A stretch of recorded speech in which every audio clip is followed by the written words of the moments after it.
The words hit me like a physical blow, stealing the breath from my lungs as I stood frozen in the doorway of my parents' elegant dining room. The crystal chandelier above cast dancing shadows across the mahogany table where my family had gathered for what I thought was going to be a celebration of my father's 65th birthday. Instead, I found myself witnessing the systematic destruction of everything I believed about my place in this family. We're leaving $2 million to our best daughter, Amanda. My father, Thornton Marlowe, announced with the same casual tone he might use to discuss the weather. His steel gray eyes swept past me as if I were merely part of the furniture, focusing instead on my younger sister who sat primly in her chair, her perfectly manicured hands folded in her lap like some porcelain doll. My mother, Evangeline, smoothed her silk blouse and added with a smile that didn't reach her eyes, "And you, Chrissy, go find yourself." The dismissive wave of her hand felt like a slap across my face. "We've decided it's time you learn to stand on your own 2 feet." I remained motionless in that doorway, my hand still gripping the brass handle, feeling as though the ground beneath my feet had suddenly given way.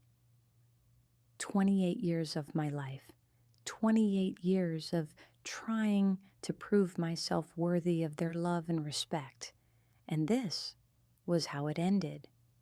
Not with an explanation, not with a gentle conversation, but with a public declaration that I was somehow less deserving than my sister. Amanda finally looked up at me, and for just a moment, I caught something in her expression that might have been sympathy, but it vanished so quickly, I wondered if I'd imagined it. She'd always been the golden child, the one who could do no wrong, the daughter who fulfilled every expectation my parents had ever harbored. At 26, she was already a successful attorney at a prestigious firm, married to a prominent surgeon, living in a house that looked like it belonged in a magazine. Everything about Amanda sparkled with the kind of perfection that seemed effortless, but must have required careful cultivation. I, on the other hand, had apparently been nothing more than a disappointment. My career as a high school English teacher was deemed insufficient by parents who measured success solely in terms of financial achievement and social status. My modest apartment in the Arts District was seen as evidence of my failure to thrive, despite the fact that I loved both my work and my home. My relationship with Marcus, a fellow teacher who wrote poetry in his spare time, was considered beneath my station by parents who valued ambition above authenticity. "I don't understand," I managed to whisper, my voice barely audible above the ticking of the grandfather clock in the corner. "Why are you doing this?" My father adjusted his wire-rimmed glasses and spoke with the measured precision that had made him successful in real estate development. "Christina, you're nearly 30 years old, and you've shown no interest in building anything substantial with your life. You teach children for a pittance. You live in that cramped apartment, and you're dating a man who has no prospects. We've indulged your artistic phase long enough." The phrase "artistic phase" stung particularly sharply. My love of literature, my passion for helping young minds discover the power of words, my belief that education was one of the most important contributions a person could make to society, all of it reduced to a phase, a temporary detour from what they considered a real life. "Amanda has proven herself," my mother continued, her perfectly styled auburn hair not moving despite the emphatic gesture she made toward my sister. "She's established herself professionally, married well, and demonstrates the kind of judgment we can trust with family resources. The money will go toward expanding her practice and ensuring our grandchildren have the best possible advantages. Grandchildren. The word hung in the air like an accusation. Amanda had been married for 3 years and had been trying to conceive for the last 18 months. It was another area where she excelled in my parents' estimation. Even her fertility struggles were somehow more legitimate than my choice to focus on my career rather than starting a family. I felt tears building behind my eyes, but I refused to let them fall. Not here, not in front of them, not when they'd already made it clear how little they thought of me. What about the years I spent helping Dad with his business? What about the summers I worked at the office, the weekends I spent organizing files and answering phones? That was hardly professional level work. My father dismissed with a wave of his hand. You were a teenager earning spending money. The casual dismissal of those memories felt like another betrayal. I remembered those summers fondly, thinking I was learning about business from my father, believing we were building something together. Instead, it seemed he'd viewed my contributions as nothing more than glorified babysitting, keeping me occupied while paying me what amounted to charity. Amanda shifted uncomfortably in her chair, and when she spoke, her voice was softer than usual. Chrissy, I'm sure Mom and Dad don't mean this to sound as harsh as it does. Maybe there's room for discussion. There's no discussion needed, my mother interrupted, her tone sharp. We've made our decision based on careful consideration of both daughters' life choices and trajectories. Amanda has demonstrated responsibility and achievement. Christina has demonstrated neither. The finality in her voice made my stomach clench. This wasn't a spur-of-the-moment decision born from frustration or disappointment. This was calculated, deliberate, the result of conversations I'd never been invited to join, evaluations I'd never known were taking place. I tried to remember when things had started going wrong between us.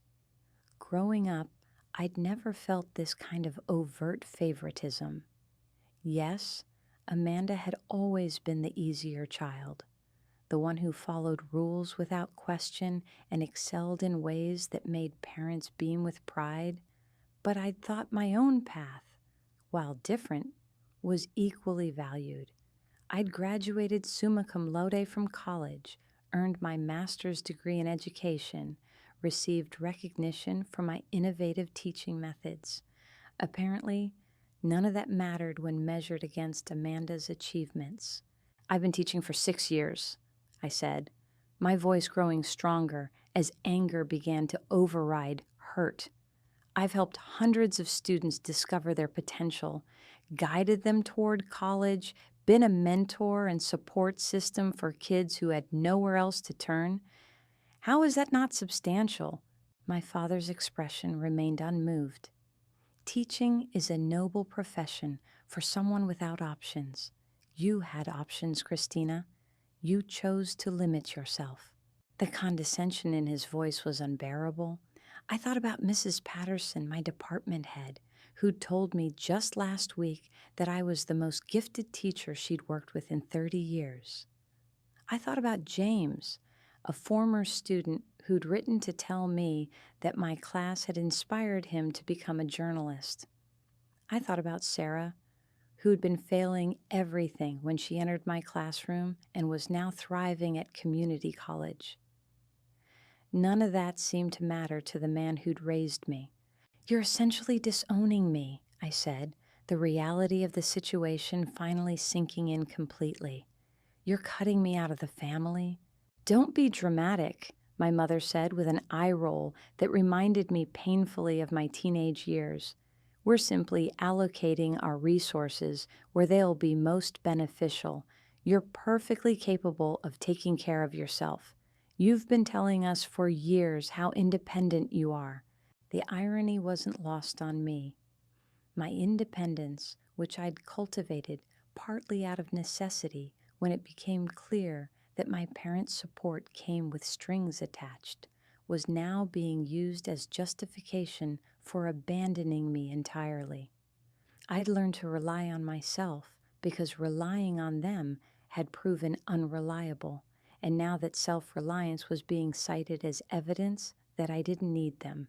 The house in Malibu, the portfolio of properties, the family business, all of it will eventually go to Amanda and her children, my father continued, as if reading from a prepared statement. We believe this arrangement best serves the family's long-term interests. I wanted to scream that I was part of the family too, that my interests should be considered alongside Amanda's, that family wasn't supposed to be a competition where only the winner received love and support.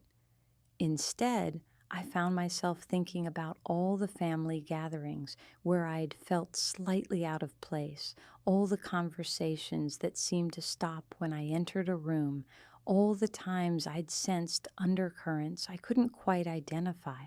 Amanda looked genuinely distressed now, her composure finally cracking. "This feels wrong," she said, her voice barely above a whisper. "Chrissy is my sister. She's part of this family. She's chosen not to be part of this family," my mother replied coldly. "Every decision she's made has been about rejecting our values, our guidance, our vision for her future. We're simply acknowledging reality." The accusation hit like a physical blow. Had I really been rejecting them? Or had I simply been trying to become my own person? The line between independence and rebellion suddenly seemed impossibly thin, and I wondered if I'd been naive to think they were different things. I remembered the fight we'd had when I'd chosen English education over business school. They'd wanted me to get my MBA and join my father's company, eventually taking over some portion of the family real estate empire. I'd wanted to teach, to work with literature, to shape young minds rather than develop shopping centers. At the time, I'd thought it was a difference of opinion about career paths. Now I wondered if it had been the beginning of the end. "I never rejected you," I said, my voice thick with emotion I was struggling to control. "I just wanted to choose my own path. Your path led you to a dead-end job and a dead-end relationship," my father said bluntly. "We gave you every opportunity to succeed, and you squandered them." Marcus. They'd never hidden their disapproval of my relationship with him, but I'd hoped they'd eventually see what I saw. A man of integrity and passion, someone who cared more about making the world better than making money. He wrote poetry that moved people to tears, taught literature with the same dedication I brought to my own classroom, and loved me with the depth and authenticity I'd never experienced before. But none of that mattered to parents who measured a man's worth by his bank account and career trajectory. "Marcus is a good man," I said, knowing even as I spoke that the words would fall on deaf ears. "He's kind and intelligent, and—" "He's a dreamer with no practical sense," my mother interrupted. "You're 30 years old, Christina. It's time to stop playing house with poets and start building a real life." The dismissal of everything I valued most felt like death by 1,000 cuts. My career, my relationship, my choices, my character, all of it deemed worthless by the people who were supposed to love me unconditionally. I found myself wondering when their love had become conditional, whether it had always been this way and I'd simply been too naive to recognize it. Amanda stood up suddenly, her chair scraping against the hardwood floor. "I can't be part of this," she said, her voice shaking. "This isn't right, and you both know it. For a moment, hope flared in my chest. Maybe Amanda would refuse the inheritance. Maybe she'd stand up for me. Maybe this nightmare would end with my family coming to their senses. "Sit down, Amanda," my father said, in the tone that had ended arguments throughout our childhood.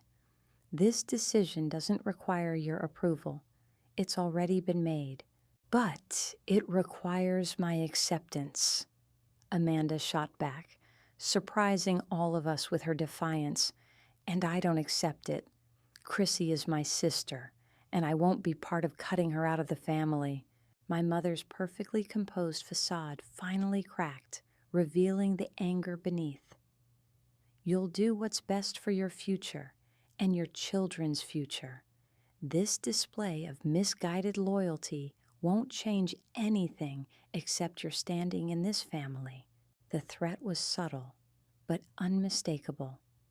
Even Amanda, the golden child, would lose favor if she continued to oppose their decision. I watched my sister's face as she processed this, saw the moment when she realized the precarious nature of even her privileged position.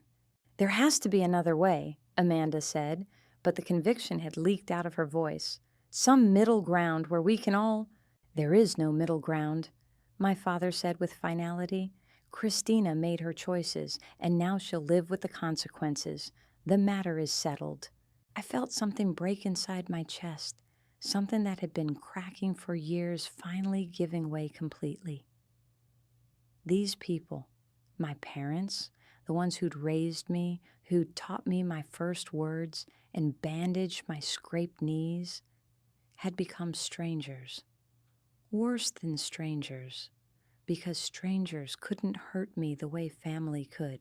"Fine," I said, my voice steadier than I felt. "If that's how you feel, then I guess there's nothing left to say."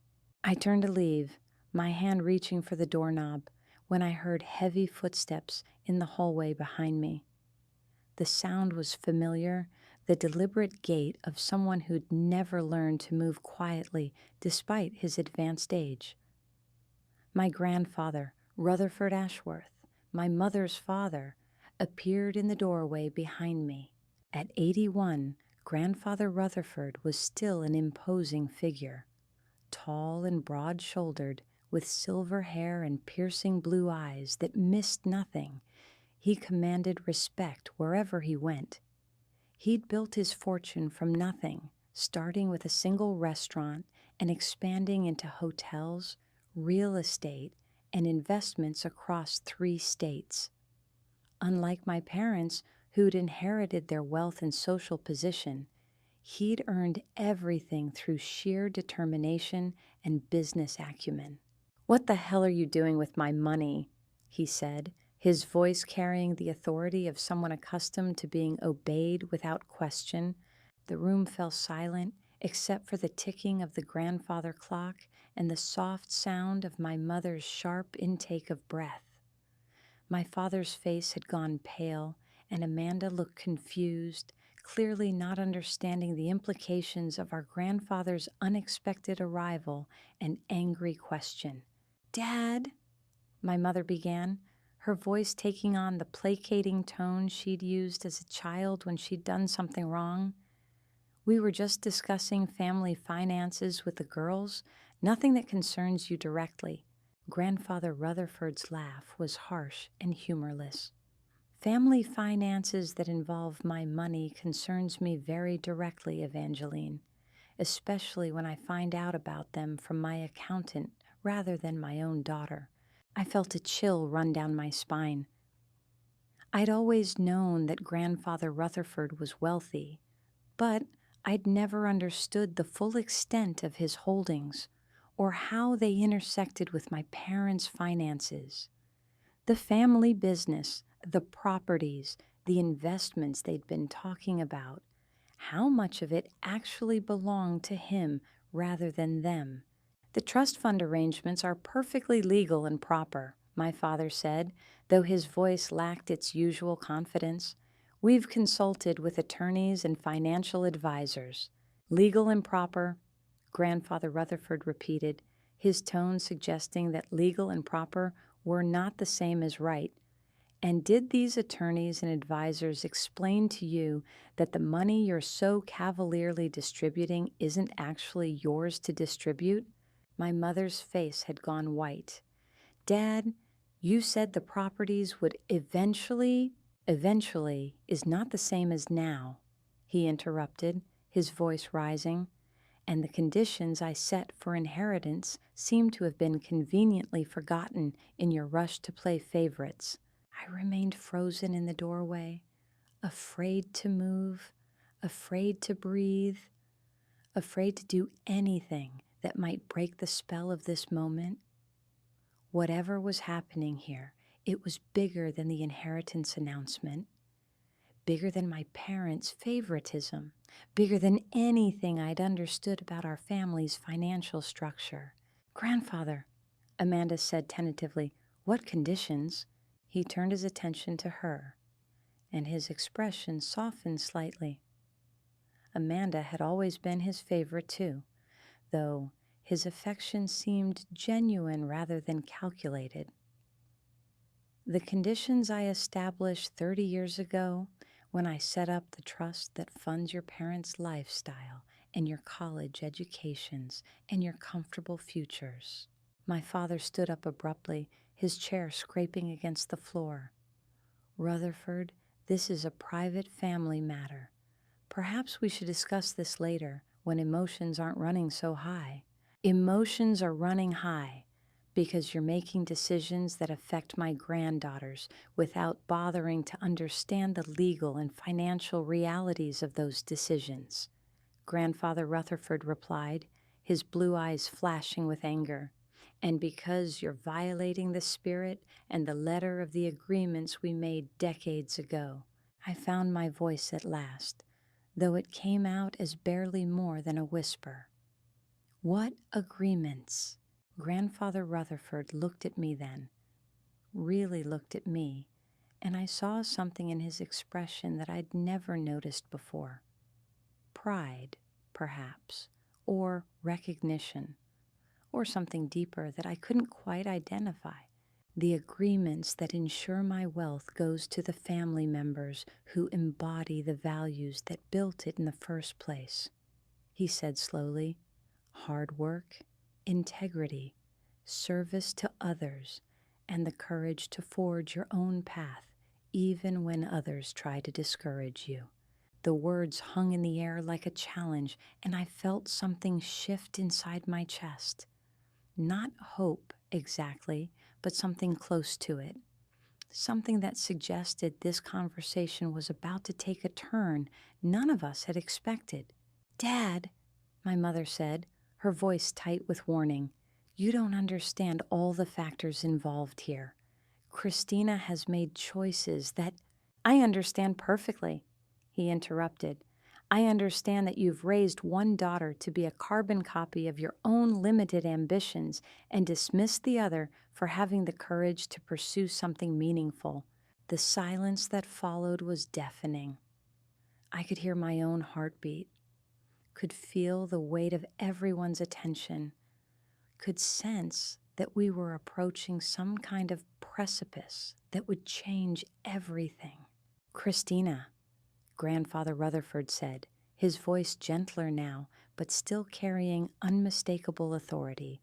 What I'm about to tell you will shock everyone in this room, including you. But it's time the truth came out, because you deserve to know who you really are and what you really mean to this family. My legs felt weak, and I gripped the door frame more tightly, using it to steady myself as the implications of his words began to sink in. Whatever he was about to reveal, it was significant enough to transform the entire dynamic of this conversation, potentially upending everything my parents thought they knew about family finances and inheritance rights. Rutherford, my father said, his voice carrying a warning, I think you're overreacting to what is essentially a private family decision. Christina is a grown woman who can make her own way in the world. Is she? Grandfather Rutherford asked, his eyebrows raised. And what about the promises we made? What about the commitments we entered into when she was born? I felt a chill run down my spine. Promises made when I was born? What kind of commitments could have been made about a newborn baby that would still be relevant 28 years later?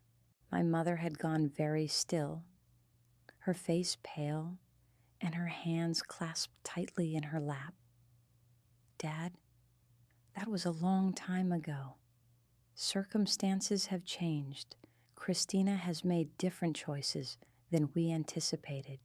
Different from what you wanted, perhaps, he replied, his voice sharp, but exactly what I hoped for. She's become the kind of person who values substance over appearance, who chooses meaning over money, who stands up for what she believes in, even when it costs her. The description felt surreal. These were not qualities my parents had ever praised or encouraged. In fact, they'd spent most of my adult life trying to convince me that these traits were weaknesses rather than strengths. Amanda looked between our grandfather and our parents, clearly sensing undercurrents she didn't understand. "What promises?" she asked. "What commitments? What happened when Chrissy was born?" The question hung in the air. And I saw my parents exchange a look that was heavy with meaning. There was fear in my mother's eyes, and something that might have been guilt. My father's jaw was set in the stubborn line I recognized from childhood arguments he refused to lose. "It's complicated," my mother said finally, her voice barely above a whisper. "There were certain arrangements made to ensure the family's financial stability, agreements that seemed reasonable at the time, agreements that included specific provisions about Christina's future," Grandfather Rutherford added, his voice carrying the weight of authority. "Provisions that your parents seem to have conveniently forgotten in their rush to rewrite family history." I found myself moving deeper into the room, drawn by the promise of answers to questions I hadn't even known I should be asking. The hurt and anger from my parents' announcement was still there, still burning in my chest, but it was now mixed with curiosity and something that might have been hope. "What kind of provisions?" I asked, surprised by the steadiness of my own voice. Grandfather Rutherford smiled at me, and it was the first genuinely warm expression I'd seen all evening. "The kind that recognize your true worth, sweetheart. The kind that acknowledge what you've accomplished and who you've become." My father stood up abruptly, his chair scraping against the hardwood floor. "This is ridiculous.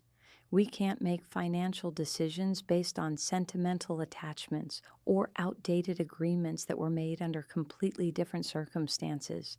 "Sentimental attachments?" Grandfather Rutherford's voice rose, and for the first time in my life, I saw him truly angry. "Is that what you call honoring your word? Is that what you call recognizing the character and integrity of your own daughter?" The word integrity hung in the air like an accusation. I thought about all the times my parents had questioned my choices, all the ways they'd made me feel like my values were naive or impractical. To hear those same values praised by the most successful person in our family was both vindicating and confusing. "Christina has integrity," Amanda said quietly, speaking up for the first time since Grandfather Rutherford had entered the room. "She's always been the most honest person in our family, even when it would have been easier to tell people what they wanted to hear." I looked at my sister with surprise. We'd grown apart over the years, partly because of the different paths we'd chosen, and partly because of the subtle competition our parents had fostered between us. But in this moment, I saw something in her face that reminded me of the girl who used to defend me on the playground when other kids made fun of my love of books. Honesty is a luxury for people who can afford it, my mother said, though her voice lacked conviction. Christina has never had to make the kinds of difficult decisions that come with real responsibility. Real responsibility? I found my voice at last, the anger finally overriding the shock. I'm responsible for 30 students every semester.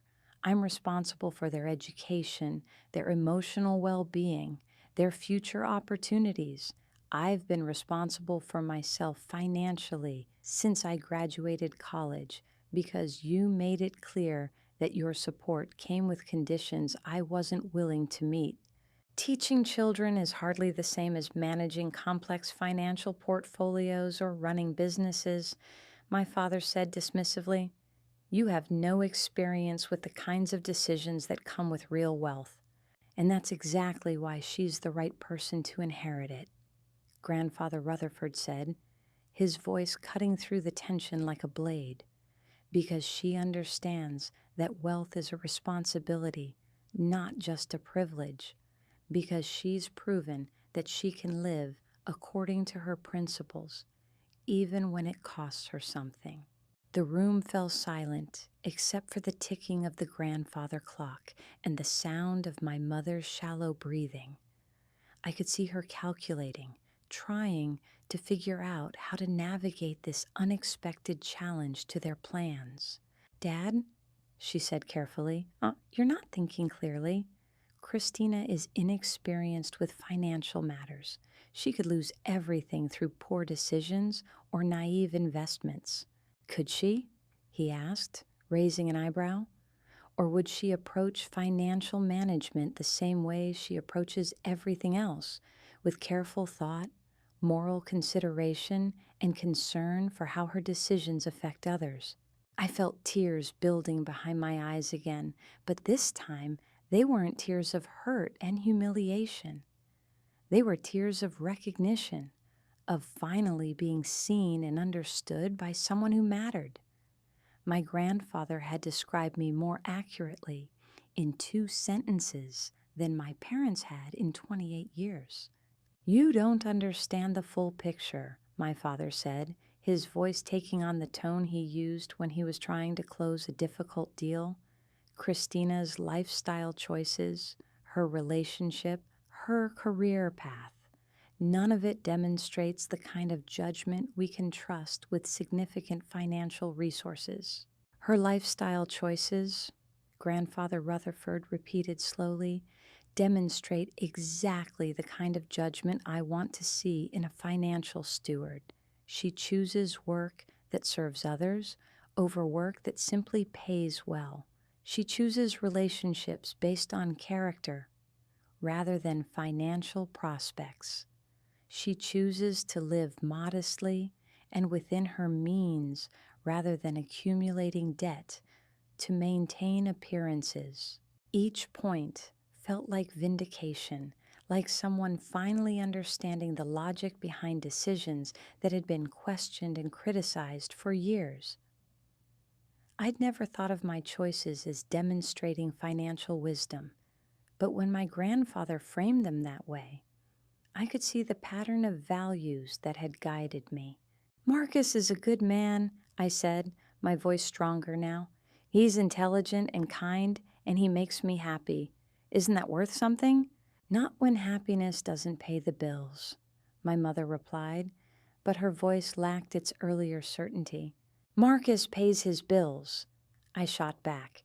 He lives within his means. He's never borrowed money from family, and he's building something meaningful with his life. How is that different from what you claim to value?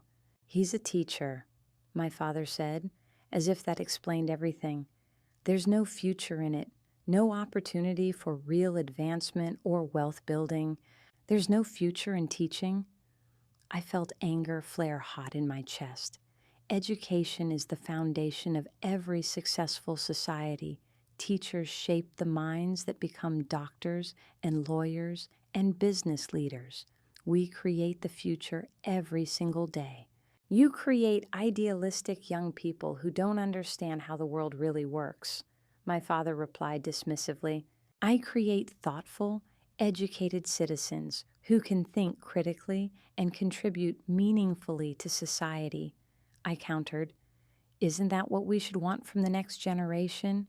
Grandfather Rutherford was watching this exchange with interest, his blue eyes moving between me and my parents like he was evaluating something. When I finished speaking, he nodded slowly.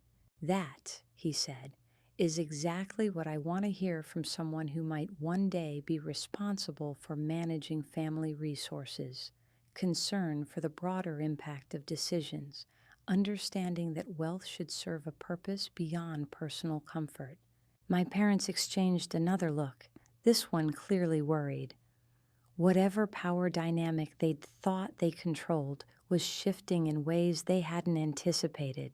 The arrangements we made, my mother said carefully, were based on certain assumptions about how the girls would develop, what paths they would choose. Those assumptions proved incorrect. Did they? Grandfather Rutherford asked. Or did your expectations prove limited? The question hung in the air like a challenge.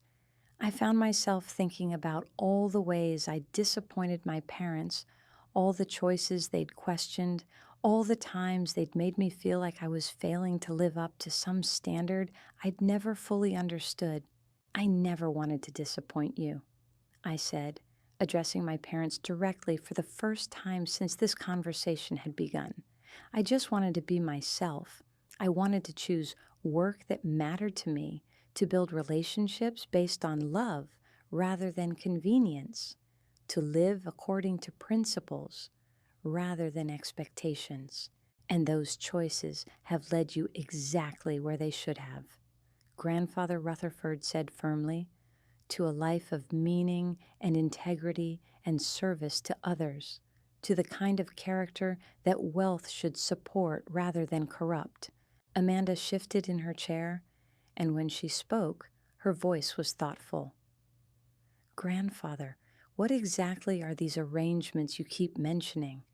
What was decided when we were born? The question brought us back to the central mystery, the secret that had prompted this entire confrontation.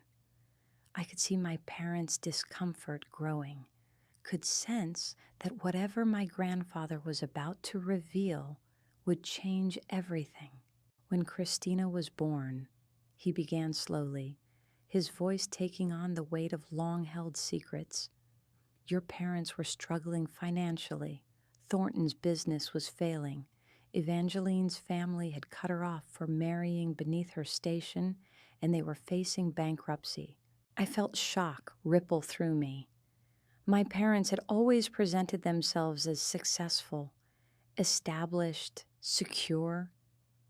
The idea that they'd ever struggled financially seemed impossible. Dad, my mother warned, her voice tight with anxiety, that's ancient history. No one needs to hear about our early difficulties. Don't they? He asked. Don't your daughters deserve to understand the foundation their lives were built on? Don't they deserve to know what promises were made and what prices were paid? My father was standing rigidly, his hands clenched into fists at his sides. Rutherford, we agreed that certain details would remain private for everyone's protection. For your protection, Grandfather Rutherford corrected, and that protection came with conditions that you're now trying to ignore. I felt like I was watching a play where everyone except me knew the script. The tension in the room was palpable, heavy with secrets and old agreements and consequences I couldn't yet understand. What promises? I asked again, my voice cutting through the adult conversation that seemed to be happening around me rather than including me. What prices? What conditions? Grandfather Rutherford turned to face me fully, and I saw something in his expression that made my heart race. Decision, perhaps, or resolution, the look of someone who'd been carrying a burden for too long and was finally ready to set it down.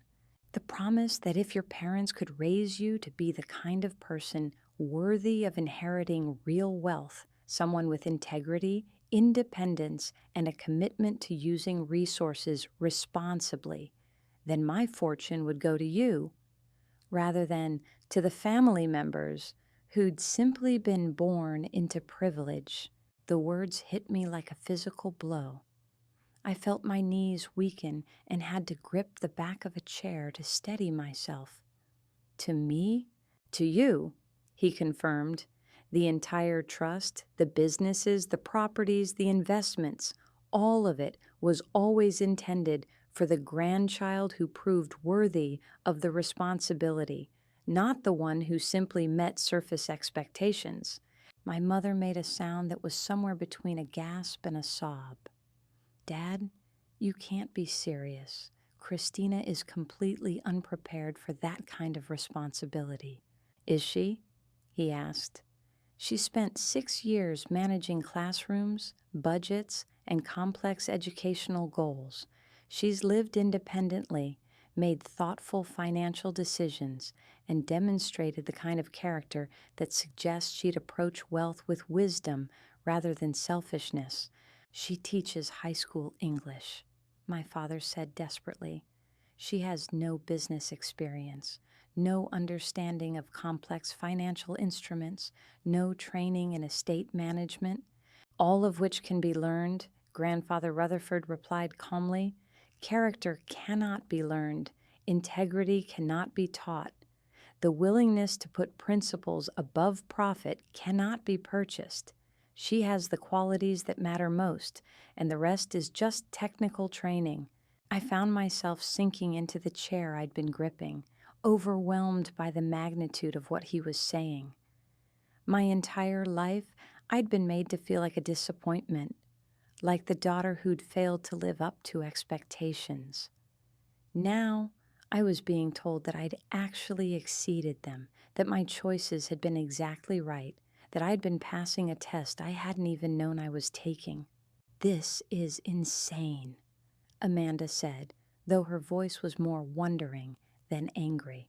Grandfather, are you saying that everything we thought we knew about family inheritance was wrong?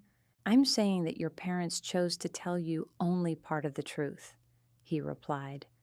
They were supposed to guide both of you toward becoming worthy heirs, then allow my assessment to determine how the inheritance would be distributed. Instead, they decided to play favorites and ignore the actual terms of our agreement. The revelation was staggering. Not only had my parents been wrong about my worth, they'd been actively undermining a plan that my grandfather had put in place to ensure his wealth went to the right person. They had been sabotaging my prospects while building up Amanda's, all while pretending they were simply responding to our different choices. You've been testing us, I said, the reality beginning to sink in. Our whole lives, you've been watching and evaluating and deciding. I've been hoping, he corrected gently, hoping that one of my granddaughters would develop the qualities that would make her a responsible steward of family resources, hoping that your parents would honor our agreement and guide you both toward becoming worthy heirs. And I failed, Amanda said quietly, her voice heavy with something that might have been grief. You succeeded at being what your parents wanted you to be, Grandfather Rutherford replied, his tone gentle but honest. But what they wanted wasn't what I needed in an heir. They wanted someone who would maintain the status quo, preserve existing wealth, and continue their lifestyle. I needed someone who would use wealth as a tool for positive impact, who would understand that privilege comes with responsibility to serve others. The distinction was clear and devastating in its implications. Amanda had been groomed for a role that was never actually available to her, while I'd been dismissed for qualities that were exactly what my grandfather had been looking for. So the $2 million they promised me, Amanda said slowly, that money isn't actually theirs to give. The money they live on, the properties they own, the investments that fund their lifestyle, all of it comes from the trust I established. Grandfather Rutherford confirmed. They've been beneficiaries, not owners, and the terms of that trust are very specific about how inheritance decisions should be made. My father's face had gone red with anger and embarrassment. We've managed those resources responsibly for 30 years. We've built wealth, expanded holdings, created value. You've managed resources I provided, Grandfather Rutherford corrected, and you've done so under the assumption that you could control how they would eventually be distributed. That assumption was incorrect. I felt like I was witnessing the collapse of everything my family had built their identity around. The authority my parents had wielded, the financial security they'd taken for granted, the power to shape our futures, all of it had been borrowed, conditional, subject to terms they had apparently tried to ignore. "What happens now?" I asked, my voice barely above a whisper. Grandfather Rutherford looked at me with an expression I'd never seen before. Pride, perhaps, or satisfaction, or something deeper that spoke to years of watching and waiting and hoping. "Now," he said slowly, "we finished the conversation we should have had years ago. Now you learn the truth about who you really are and what you really mean to this family." The weight of his words settled over the room like a blanket, heavy with promise and threat in equal measure. I could see my parents' world reshaping itself around this new reality, could see Amanda processing the implications of her changed circumstances, could feel my own future shifting into something I'd never imagined possible. But there was more. I could see it in my grandfather's eyes, could sense it in the way he was watching me. Whatever he'd already revealed was only the beginning. The real shock, the thing that would truly change everything, was still coming. "Grandfather," I said carefully, "what else is there? What haven't you told us?" He moved to the window, gazing out at the perfectly manicured gardens that my mother tended with obsessive care. When he turned back to face us, his expression was grave. "The trust I established wasn't just about money, Christina. It was about ensuring that my family's legacy would continue through someone who understood its true purpose." He paused, his blue eyes meeting mine. "Your parents think I made my fortune through real estate and restaurants. That's only partially true." My father shifted uncomfortably in his chair. "Rutherford, I don't think this is the time for ancient history." "It's exactly the time," my grandfather replied firmly, "because the ancient history explains everything about why Christina is the rightful heir and why your attempts to circumvent our agreement have been not just wrong, but legally impossible." I felt my heart rate accelerate. "What do you mean, legally impossible?" "The Ashworth Foundation," he said slowly, "controls assets worth approximately $47 million, not $2 million, as your parents led you to believe.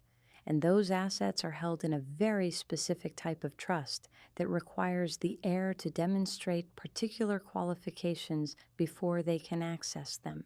The number hit me like a physical blow. $47 million.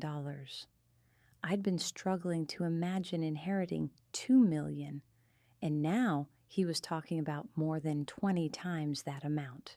Amanda made a choking sound. $47 million? But we thought.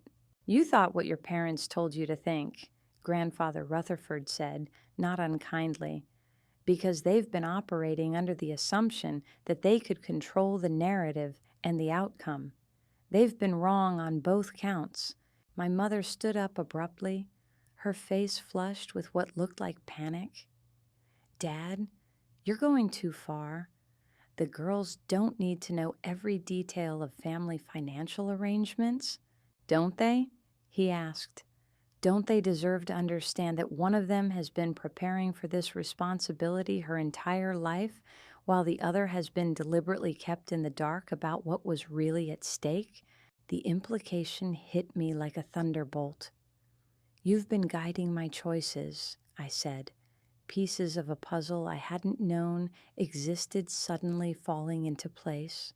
The scholarship to study education, the grant for my master's degree, the recommendation that got me my job at Westfield Academy. He nodded slowly.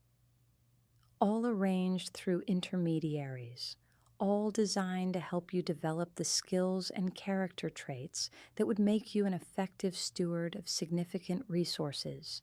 I thought about my career, about the opportunities that had seemed to appear at exactly the right moments, about the financial aid that had made my education possible when my parents had refused to help. You've been watching over me for years. I've been investing in you for years, he corrected, just as I invested in Amanda's legal education, hoping she might develop the qualities I was looking for. But her path led her toward accumulating personal wealth and status. Yours led you toward service and sacrifice. Sacrifice? My father scoffed. She's thrown away every advantage we gave her to play at being a teacher. She's demonstrated exactly the qualities that real wealth requires. Grandfather Rutherford replied sharply, the ability to choose principle over profit, to serve others over herself, to live within her, means while maintaining her integrity. Those aren't qualities you can teach in business school, Thornton. Amanda had gone very quiet, her face pale as she processed the implications of what she was hearing. So, I was never really a candidate for the inheritance? You were always a candidate, my grandfather said gently, but the criteria weren't about career achievement or financial success. They were about character and purpose. Christina demonstrated those qualities. You demonstrated others, such as, Amanda asked, her voice barely above a whisper, ambition, competence, social skills, the ability to navigate complex professional environments, he listed, all valuable traits, but not the ones I was looking for in someone who would control resources that could impact thousands of lives.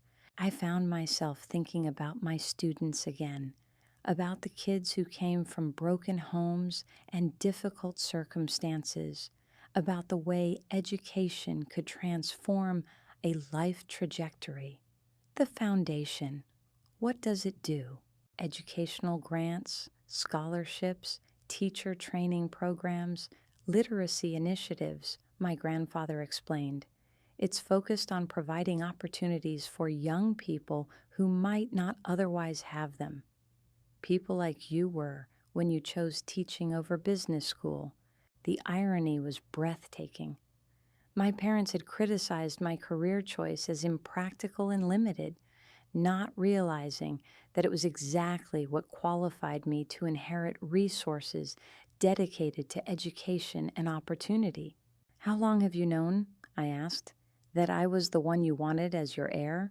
Since you were 16 and volunteered to tutor struggling students instead of taking a summer job at your father's company, he said with a slight smile.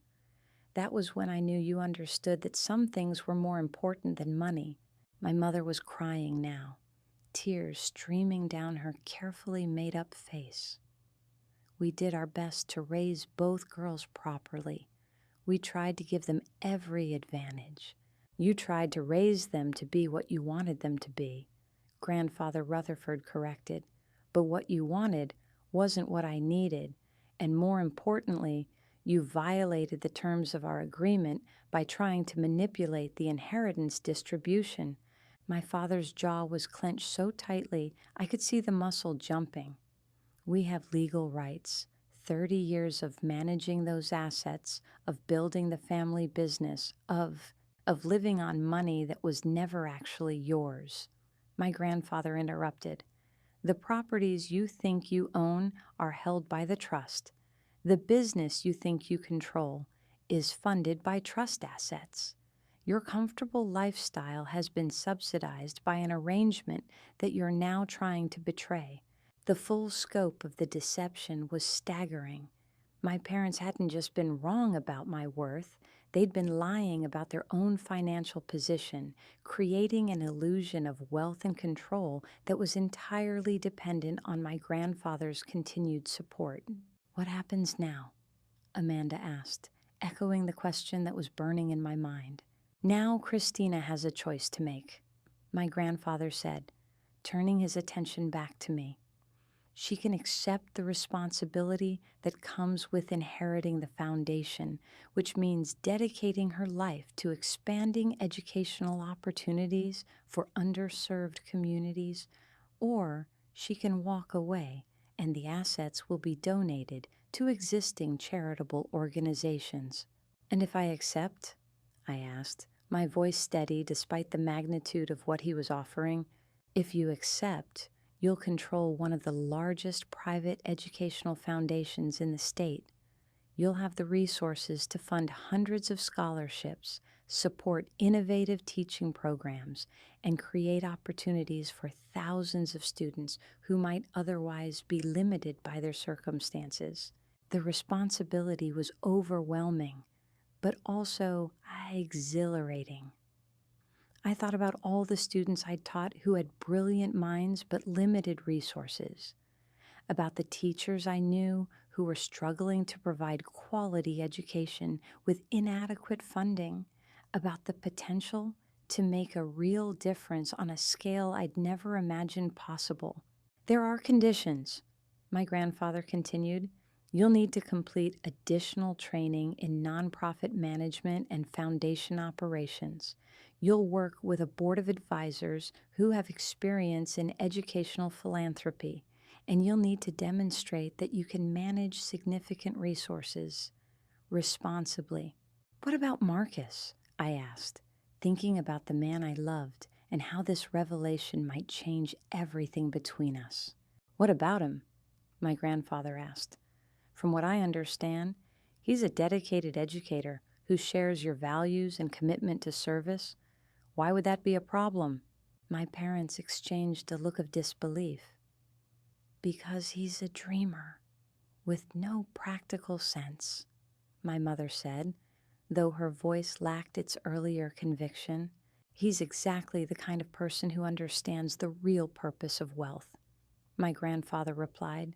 "Someone who chooses meaningful work over lucrative work, who values relationships over status, who believes in the power of education to transform lives."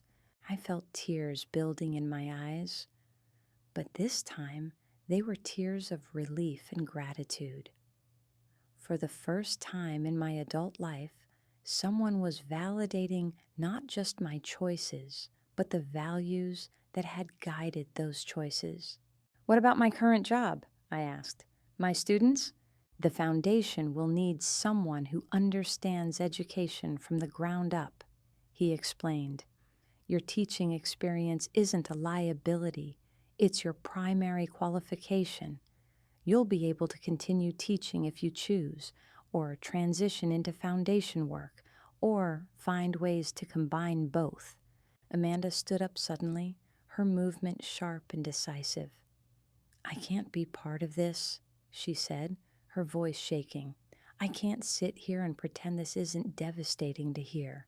I felt a stab of guilt and sympathy for my sister.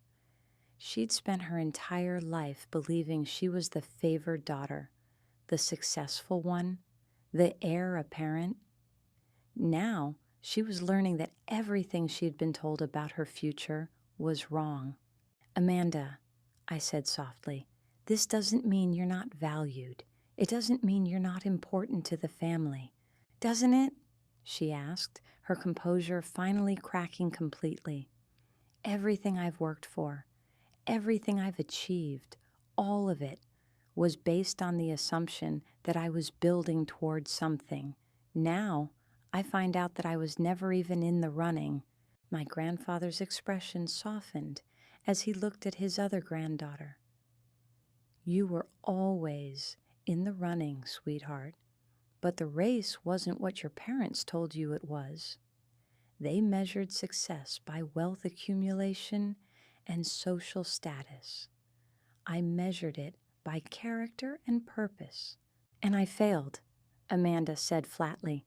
"You succeeded at becoming an accomplished attorney and a successful professional," he replied. "Those aren't small achievements, but they weren't the achievements I was looking for in someone who would control resources dedicated to serving others." My mother finally found her voice again. "What happens to us, to Thornton and me?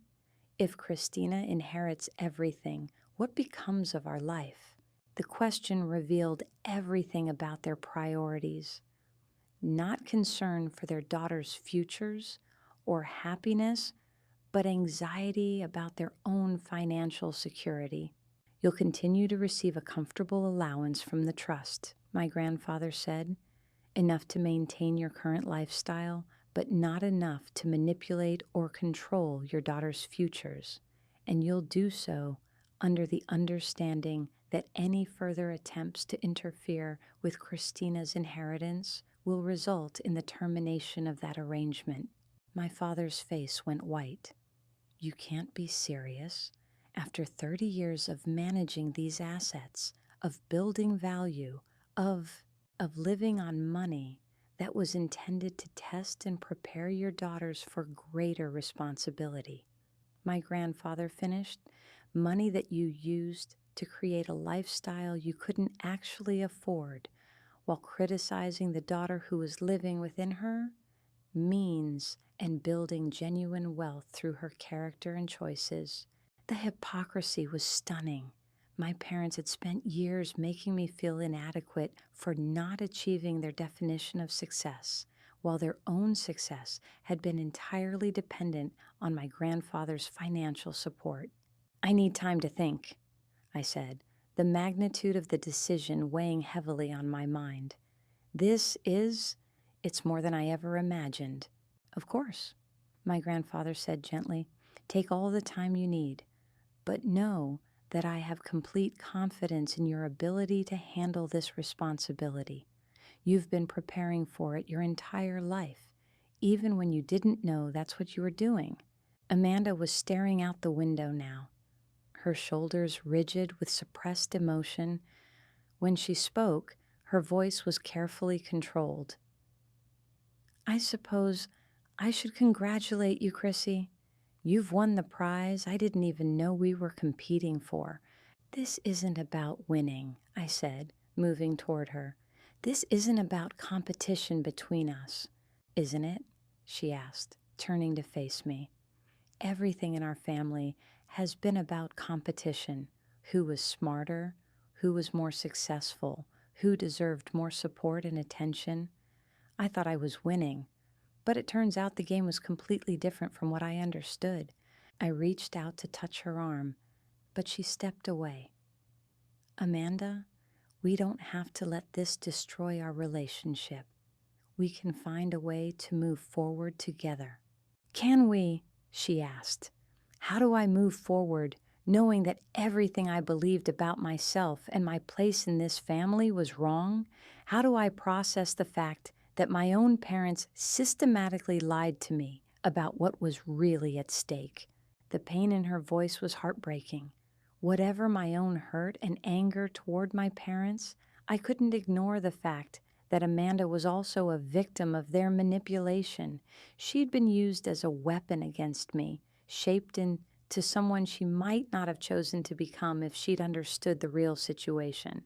"Maybe we can figure it out together," I suggested. "Maybe this is an opportunity for both of us to become who we really are instead of who we thought we were supposed to be." My mother was watching this exchange with growing desperation. "Girls, please, we're still a family. We can work through this." "Are we?" I asked, my own anger finally surfacing. "Are we really a family? Because families don't lie to each other for 30 years. Families don't manipulate their children's futures for personal gain. Families don't cut off one daughter while building up another based on secret criteria they never bothered to explain. We did what we thought was best, my father said, but his voice lacked conviction. You did what was best for you, I corrected. You created a narrative that justified your lifestyle and your choices, and you forced Amanda and me to live within that narrative, whether it served us or not. My grandfather was watching this confrontation with something that might have been satisfaction. This is exactly why you're the right choice, Christina. You see through manipulation. You call out dishonesty. You put principle before comfort. Those qualities haven't made me very popular in this family, I said with bitter humor. They've made you worthy of trust, he replied. And trust is what managing $47 million requires. The number still seemed surreal. I thought about my modest apartment, my carefully managed budget, my second-hand car. The idea of being responsible for that kind of wealth felt both thrilling and terrifying. I want to know more about the foundation, I said, about what it does, how it operates, what my responsibilities would be. I'll arrange for you to meet with the current board next week, my grandfather promised. You'll see the schools we've funded, meet the scholarship recipients, understand the scope of what's possible when resources are used thoughtfully. Amanda was still standing by the window, but I could see her listening to our conversation. When she spoke, her voice was thoughtful rather than bitter. It sounds like meaningful work, Chrissy, the kind of thing you've always cared about. It does, I agreed, but it also means leaving behind the life I've built, the plans I've made. Does it? My grandfather asked.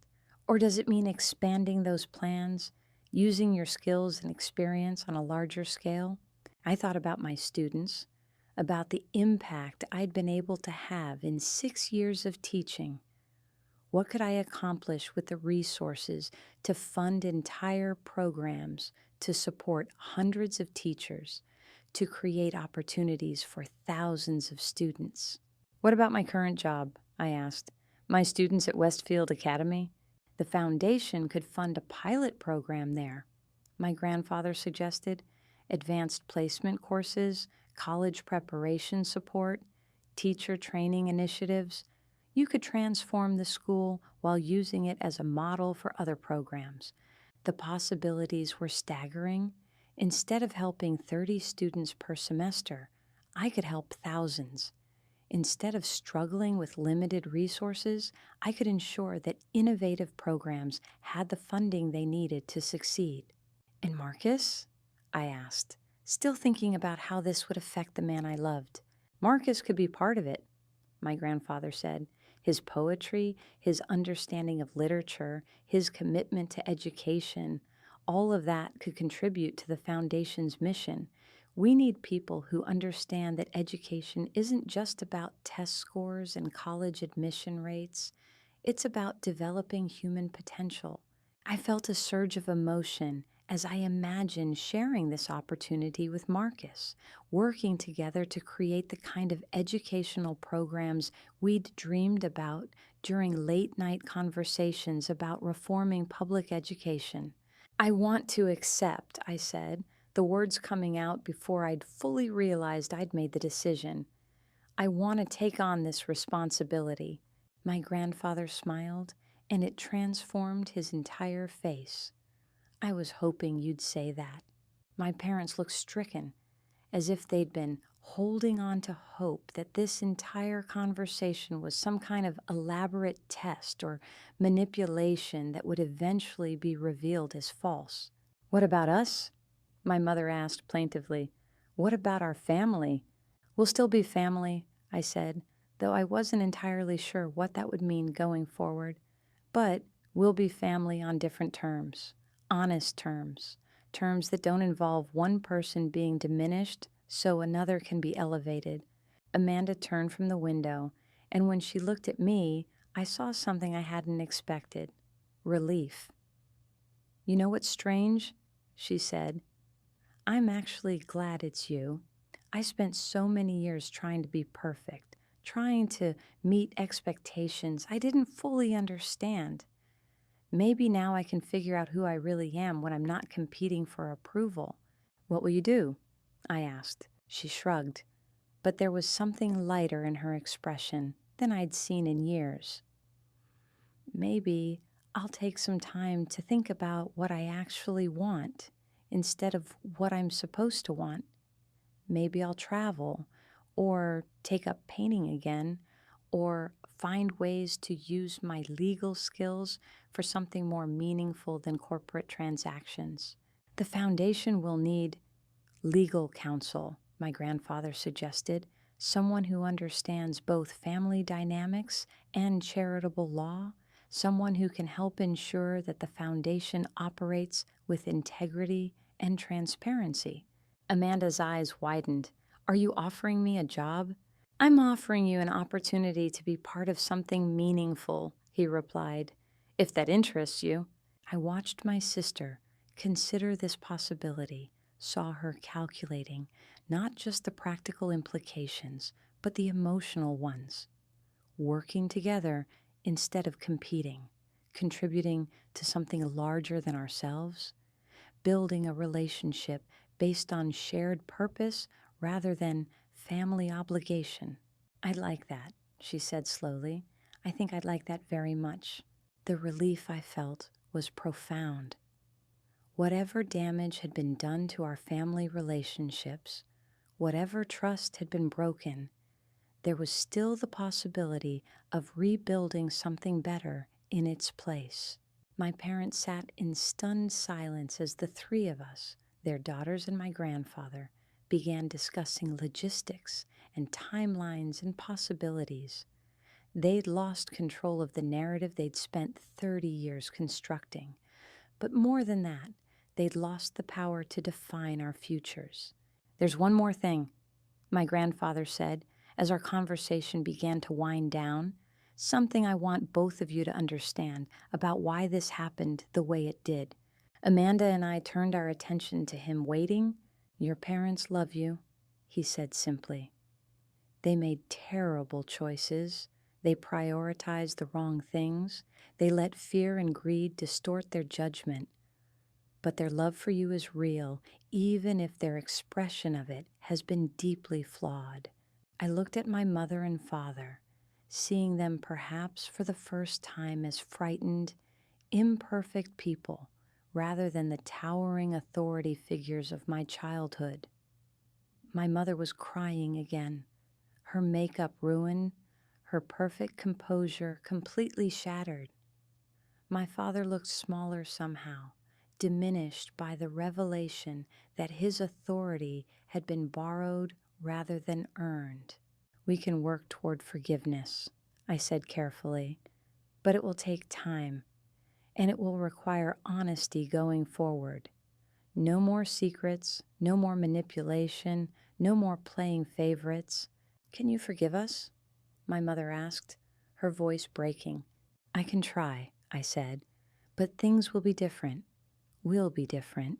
My father cleared his throat, and when he spoke, his voice was rough with emotion. I'm proud of you, Christina. I should have said that years ago. I should have seen what your grandfather saw. The words I'd waited my entire life to hear finally came. But they felt hollow somehow. Too little. Too late. Motivated by circumstances rather than genuine recognition. Thank you, I said simply, because there was nothing else to say. As the evening finally came to an end, as my grandfather made arrangements for meetings and paperwork and the 1,000 details involved in transferring control of a foundation, I found myself thinking about the future in ways I'd never imagined possible. I thought about calling Marcus, about sharing this incredible news with the man who'd supported my choices even when my own family hadn't.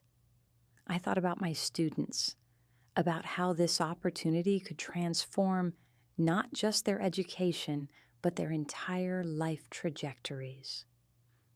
I thought about the responsibility of stewarding resources that could impact so many lives and felt both humbled and energized by the prospect.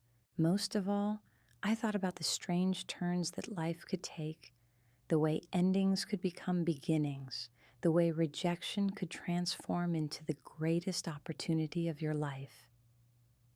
My parents had tried to write me out of the family story, but it turned out I'd been the main character all along. I just hadn't known it yet. As I finally prepared to leave my childhood home, carrying with me the knowledge that everything I'd believed about my place in the world had just been rewritten, I felt something I hadn't experienced in years: hope. Not just for myself, but for all the young people whose lives might be changed by what we could build together. The girl who'd been told to go find herself had just discovered she'd been found all along.